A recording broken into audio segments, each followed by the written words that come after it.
Hi everyone, today we are going to do a bohemian bouquet. We did one a couple of years ago. They're trending still, very popular. And I'm going to show you a few different mechanics because in the last one we didn't really go over the mechanics that well. So what we've got going on here, I'm sure most of you have heard of Holly Chapel. This is something she designed. It's called the egg. They come in a couple of different sizes. And it's basically just a mechanic for you to use for a hand-tied bouquet, a wedding bouquet, whatever you'd wanted to use. That's kind of an interesting one. If you don't want to purchase that, you can also go with just chicken wire. Chicken wire makes a great mechanic. You would just make this into basically the same shape as the Holly Chapel egg. Push in all of your little spines on the chicken wire so that you basically have a little egg. There's also the decorative wire right here. Kate, what was that one called again? The mesh wire. Mesh wire. So this comes in a big roll like this, and you can see I've cut this already to make this shape. So what I've done is basically just, this isn't a really big one, but I basically just rolled it and then put the wire down like that so it makes the roll. But that would be a monster bouquet. So I've done something that's a little bit more manageable, which is that size. And then Kate also did one out of willow. So this would be really boho. You could have it showing, you could cover it up, but again, it's a mechanic to help you design your flowers into, which I think is pretty cool.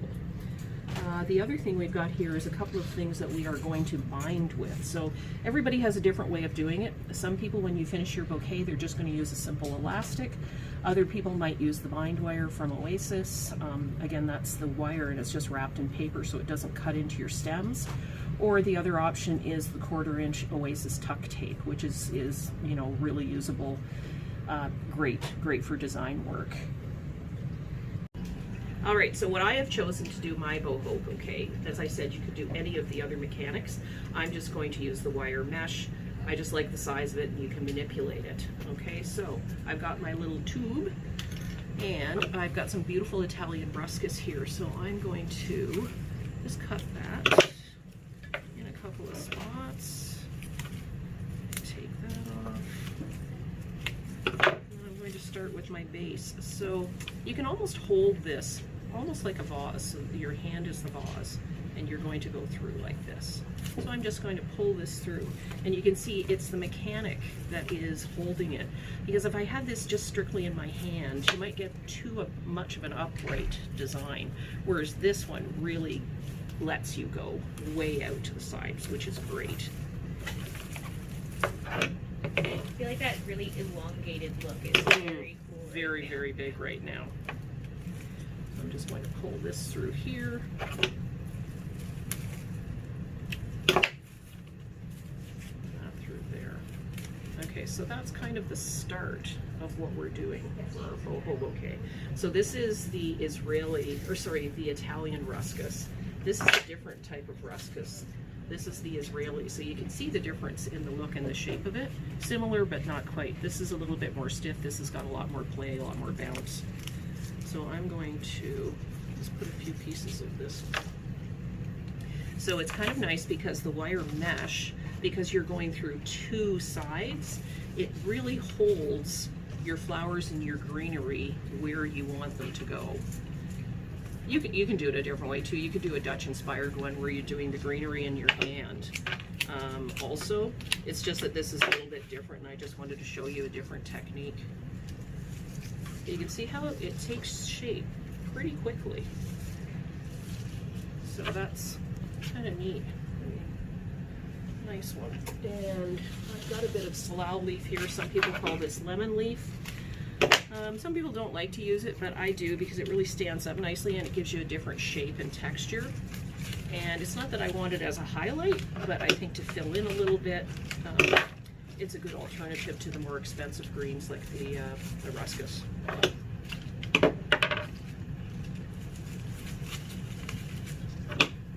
feel like the egg is really great too, because you can almost put the whole bouquet down and it will still stay. That's right. It stays. Yeah, any of these mechanics actually, you are, if your hand gets tired, you are able just to lay them down and it won't fall apart. That's a good point. So you can see that all of a sudden my wire is pretty much disappearing, but I've still got this really great lengthy bouquet going on. Get rid of that. So I am going to use a couple of these these hydrangea came from Holland, and they're pretty spectacular. That is a natural color, which is pretty amazing. So I am just going to thread these through in my bouquet.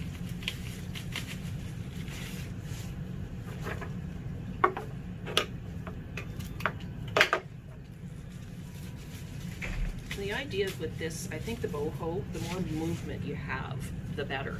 I mean, that's what you want. You want stuff to be dancing. So when you are walking down the aisle, you've got some movement going on there. So I'm just going to set that down. Oops, that one's not in there, but I'll set that down. And we've got a really beautiful orchid plant over here. This is a fairly common orchid. It's just called Phalaenopsis, but stands up really nicely. So I am just going to cut these, and I know people are probably cringing right now because I'm cutting the orchids off, but for this particular bouquet, again, it will give it some nice movement. You can see how pretty that is. So I will make another line with the flowers out to the side. Again, this is going to give me just a really beautiful look. And I tend to like, I know I always say this, but I tend to like grouping things instead of polka dotting them around the bouquet, just because I think it highlights the flower much nicer. So you can see somebody's walking, you got some jiggle in there. All right. The other interesting thing too, the echeverias, they're also quite big still. I mean, a couple of years ago when people were just starting to do succulents in their bouquets, but they are still pretty hot. So I am taking 3 pieces of florist wire and I'm just tucking them into the base of the plant, and then just taking some floral tape, and I am going to just tape this. So you can see that the roots and everything are still on here. So actually afterwards, you know, once the wedding's done and everything, you could actually just re-root this back in soil. I think it would probably take, wouldn't it, Kate? Oh, absolutely. Even if you cut the roots off, it would grow them again, and it would be such a nice reminder of your wedding day for years to come. This is quite a heavy one, so I'm just going to put a little bit more wire on here. I could have used a thicker gauge wire to hold this up because the head of this is quite heavy.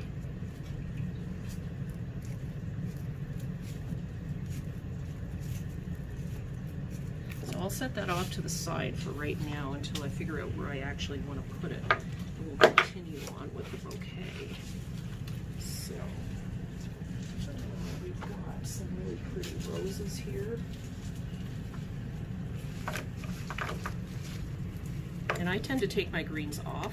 These are fairly blown open, but you know, for a bridal bouquet, you kind of want the rose at its, or any of the flowers at their peak for the time of the ceremony, because that's when, you know, things, it's not necessarily that you want this to last for 5 days. You want it to be really spectacular for the ceremony and, you know, for the pictures afterwards. So I'm threading these through, and sometimes if it's not going in right, I will just twist it until I find my way through the wire. I find it, instead of trying to jam it, I think it just goes in a little bit easier.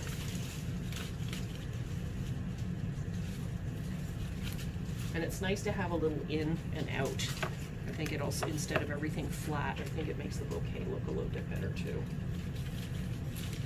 So I noticed you're taking a lot of the leaves off of the flowers before putting them in. Is that just for ease, or is there another reason? Well, I think it's both. First of all, it goes into the bouquet easier. The flower will probably stay a little bit firmer without all that greenery. And I just don't want it to look too messy, because when I get it in there, I want my nicer greens. Not that rose leaves aren't nice, but I just want them to, I want the other greens to stand out a little bit more.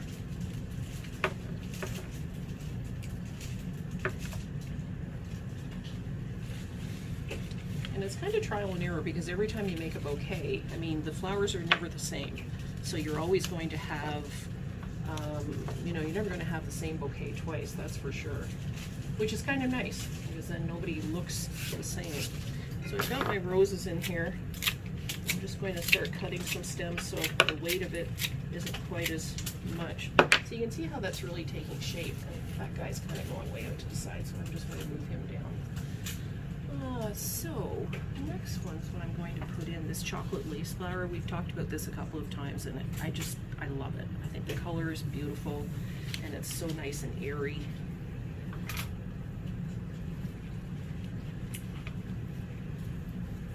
And when I put these in, I'm just going to give it a little wiggle, and it actually will fall into place a little bit easier. And I mean, a lot of times years ago people would think, oh, big bouquet, you had to have a huge dress, but really that's not the thing anymore. I think the big bouquets, they're going on all kinds of different styles of dresses, whether there's, you know, some more slim fit ones or more traditional. You keep talking about the bouquet in the context of weddings, but you could also have something like this in your home as a vase arrangement. Oh yeah, or something like that. I mean, this that would be, bohemian style. yeah, that would be pretty spectacular, right? Like that would be just amazing in a nice vase.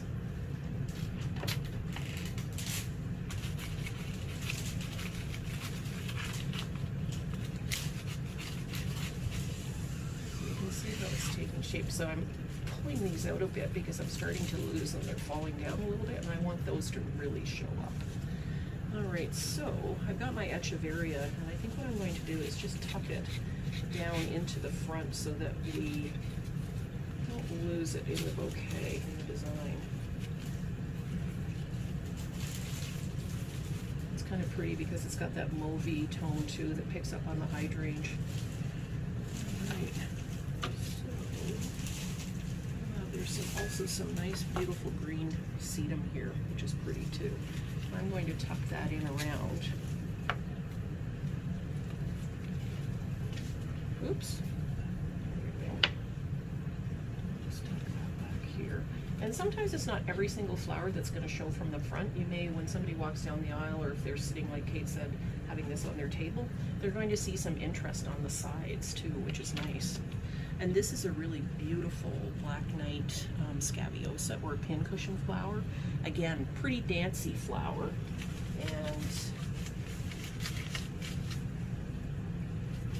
so with these bouquets, it's nice because there's a lot of different levels to them. So you can see that it's, like I said, not flat. That is for sure. You want that in and out with these.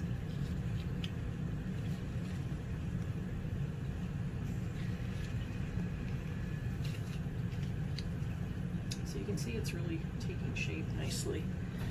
And then we also have some really gorgeous green-tail amaranthus, which is, I just love this.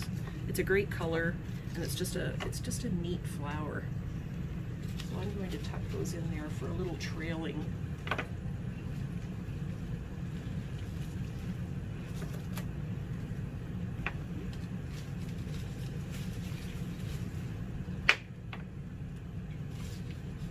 I'm kind of grouping those just to make, I think, a little bit more of an impact all on one side.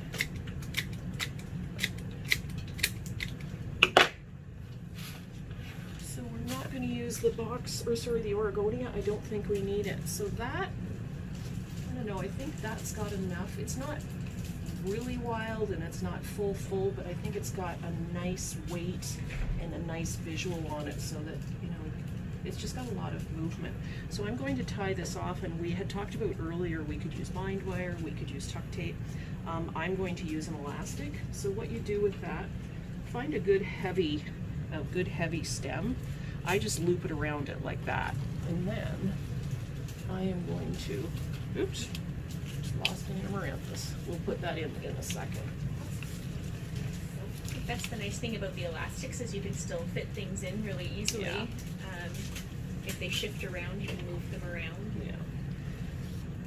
Yeah, and it's also easy on the stems because it's not too hard on the stems that it's, you know, cutting everything off. So that's what we'll do for that. I'll just lay this down. Ribbon has become a big thing again also. So this nice satin ribbon has got a really nice patina on it and lovely texture. So a lot of the brides are doing multiples and ribbons, and it also is big trailing things, whereas a few years ago you just did not see that at all. But right now it's trending big again. So I'm just going to gather all three together, do a little pinch like that, and turn it over my thumb and do another little pinch. So that's going to make that kind of perky. So I'll just do, this is a really super simple ribbon treatment. So I'm going to cut some of these quite long, and I'll add some more tails too, just to give a little bit more flow, so you can see, oh wow, that's nice, right? So we'll do a little bit more on here.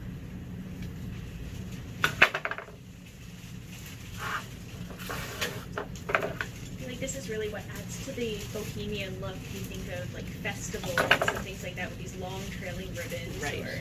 Exactly. And again, it definitely adds to the movement of the bouquet. So if somebody is having perhaps an outdoor wedding and there's a little bit of a breeze, it's like that is just trailing. So I mean, you could even do more ribbon than that. That certainly isn't overdone by any means. So I've just pre-taped a wire that I'm going to tie this off with, and I'm just putting that underneath my thumb, pushing everything forward, and then twisting this really, really tightly. So when you twist it tight like that, it just makes the ribbon a little bit perkier, so it's not going to be all flat. So that will give me, you could also tie it right onto the handle, but I think this placement, you can make it place it a little bit easier. So I'm just going to tuck that in there. And I've got another elastic here to put on.